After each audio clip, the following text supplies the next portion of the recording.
আপনি কোন আমি কয়বার মাফ করবো? এর আগেও 2বার পালাইছে, এবার নিয়ে 3বার। রমেজের পোলার লগে গতকালকে রাইতে বাইকে গেছে। নিজের যা স্বর্ণের জিনিস আসিল আছে, আমার 2টা গরু বেচার টাকা সেটি সব লয়ে গেছে। চাচা বহুতবার বইছেন, আর বাবা বই দরকার নাই। আজকে তো শনিবার, কোর্ট বন্ধ। পরশুদিন রবিবার, পরশুদিন চাচা সকালে আপনি আমার লগে যাইবেন। চাচা, এর আগেও তো আপনার কাছে এই বিষয়টা নিয়ে 2বার আসছি। আর নিজেরও লজ্জা লাগতেছে, সাথে মেরে নিয়ে আসছি। আপনি তো যে সবই জানেন। আমার মনে হয় না মার সাথে আমার ঘর করা হবে। আমি চাচ্ছিলাম এবার ওয়ারেন্টি করে দিতে। আপনি তো জানেনই যে ওই থানা, পুলিশ, কোর্ট কাছারি কোনো কিছু আমি ভালোভাবে চিনি না, জানি না। আপনি তো প্রায় জানেন। যদি আপনি আমার সাথে একটু যাইতেন, আমার অনেক উপকার হতো। তাইলে তুই এবার সিদ্ধান্ত নিছিস যে ডিভোর্স দিবি? চাচা এছাড়া তো উপায় নাই, কি করবো বলেন? এবার নিয়ে 3বার ঝগড়া কইরা। বাবা, মেয়েরা বড় হচ্ছে, ওর একটা ভবিষ্যৎ আছে। কি হবে তুই ডিভোর্স দিলি, আবার নতুন করে একটা বিয়ে করবি, আবার কোনো একটা মেয়েকে নিয়ে আসবি। সে তো এই মেয়েটাকে তার সন্তান হিসেবে মেনে নেবে না, নানান সময় ওর উপর অত্যাচার করবে।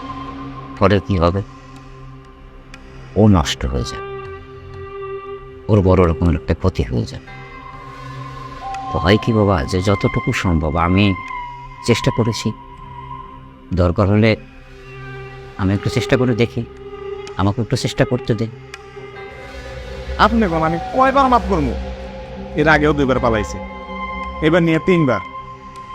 আমার মাইয়াটা বড় হয়েছে, ওই স্কুলে গেলে ওর বান্ধবীরা ওর চেতায়। মাইয়াটার খারাপ লাগে না? আপনি কল আর একটা কথা চিন্তা করেন, আমার মাইয়েরও তো একসময় নিয়ে দিতে হইব। তখন যখন ওরা দেখতে আইব, আমার মায়ের কিচ্ছা কাহিনী উনলে কোনো ভালো করে মানে মেয়েটাকে টিয়া দিতে পারেন। আচ্ছা, এবার তাহলে তুই একটা জিনিস চিন্তা কর, যে খুব বুঝদার মানুষের মতো তুই কথাগুলো বললি। কি বললি? মেয়েটা বড় হচ্ছে, একদিন পরের ঘরে যাবে, মানুষ এরকম হতে পারে, মানুষ কি বলবে? তো এই যে বুঝদার মানুষের মতো কথা বলি না, আবার আমার কাছে আসিস কীভাবে? একটা অবুঝ মানুষের মতো প্রশ্ন নিয়ে চেষ্টা কর। চাচা বহুতবার বইছেন, আর বাবা বই দরকার নাই। আজকে তো শনিবার, কোর্ট বন্ধ।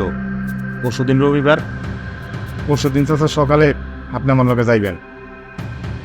এইবার ডিভোর্সের ব্যবস্থাটা করতে হইব। আর চাচা আপনি তো গ্রামের মুরব্বী, তার উপরে চেয়ারম্যান। আপনি যদি কোর্টে গিয়া একটু উকিলরে বুঝায় সুঝায় এখন, তাইলে আর কোনো ঝামেলা হইব না, তাড়াতাড়ি ডিভোর্সটা হইব। আপনি একটু কাউকে কাকা আমার লগে যাইবেন। আচ্ছা আচ্ছা আচ্ছা আচ্ছা, খারাপ এসে বুঝছি। এখন তুই আমার একটু কদে সেই ওর মা আছে, তুই খবর জানিস কোনো? কার লগে? আবার রমেজের পোলার লগে গতকালকে রাইতে বাইকে গেছে।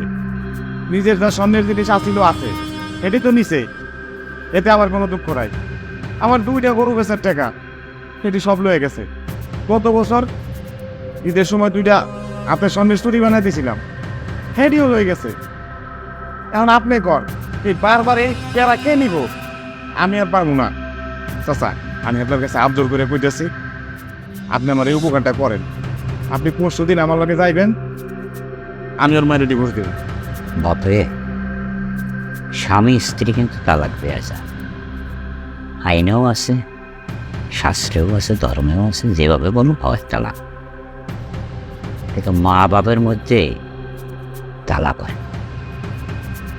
সন্তান বড় হচ্ছে না? হচ্ছে তো।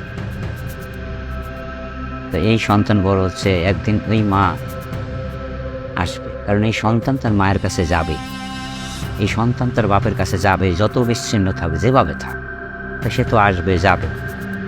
তো কী হবে? তুই আবার একটা সংসার পাইতে বলবি, শেষ সময় দেখা যাবে আবার একটা অশান্তি।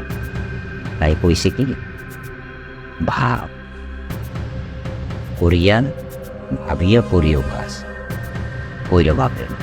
আমি চেয়ারম্যান হয়ে তোর কাছে অনুরোধ করি বাবা, নে আর একটু ভাবছ, ঠিক আছে? মা ঠিক আছে চাচা, আপনি যখন এত করে কইতেছেন, তাছাড়া আমি মাইয়ার মুখের দিকে তাকাইয়া মনে নাইলে এবার মাফ করে দেবো। ভেন্ডি কি খাবা তুমি কও? না খাবো না।